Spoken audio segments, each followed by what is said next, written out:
L'URPS avait déjà réfléchi à l'installation de ces centres pour répondre à un besoin vraiment d'accès aux soins de la population en l'absence de médecine traitante toujours disponible compte tenu de ces éternels problèmes de démographie médicale, en attendant qu'ils soient réglés ou en tout cas diminués. Donc, nous avons souhaité créer ce centre en lien avec tous les partenaires du territoire, c'est-à-dire le centre hospitalier de Béziers qui met à disposition un local pour ses médecins, la CPTS qui a des ressources financières et une mission d'organisation territoriale d'accès aux soins également. La mairie de Béziers a souhaité contribuer aussi à la fois financièrement et pour nous aider dans la communication dans ce projet. L'ARS et la Caisse d'assurance maladie ont répondu également présents. Nous avons créé un comité de réflexion sur quelles aides financières nous pouvions percevoir. Est-ce que nous pourrions être labellisés France Santé?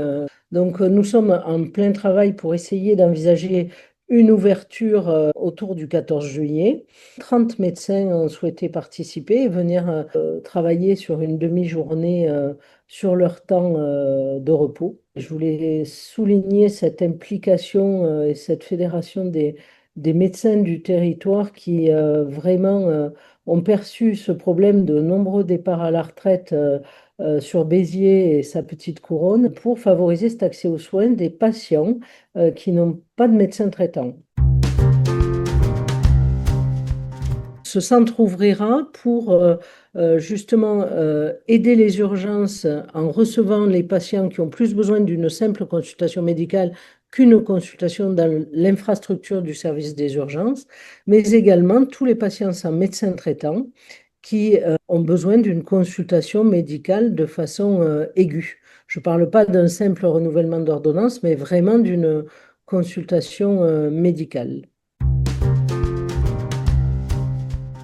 Le patient appellera le centre 15, sera basculé sur le SAS.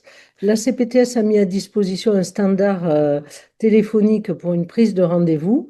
Le SAS appellera directement ce standard et positionnera le patient sur tous ces créneaux qui seront ouverts de 9h à 19h à peu près, un créneau dans les 48 à 72 heures. Le dossier sera enregistré par une secrétaire médicale. Vous basculerez sur l'assistant médical qui jouera pleinement son rôle d'assistant médical avec prise des clés constantes et début de remplissage du dossier médical, puis sur un médecin généraliste qui, dans 80% des cas, sera là en présentiel.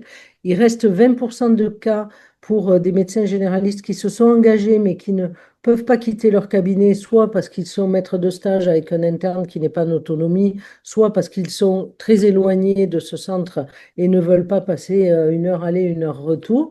Ou là, ce sont des infirmiers libéraux également du territoire ville de Béziers et tout autour qui viendront répondre à une demande de téléconsultation assistée avec l'accompagnement par un professionnel de santé et la téléconsultation à distance par le médecin dans son cabinet.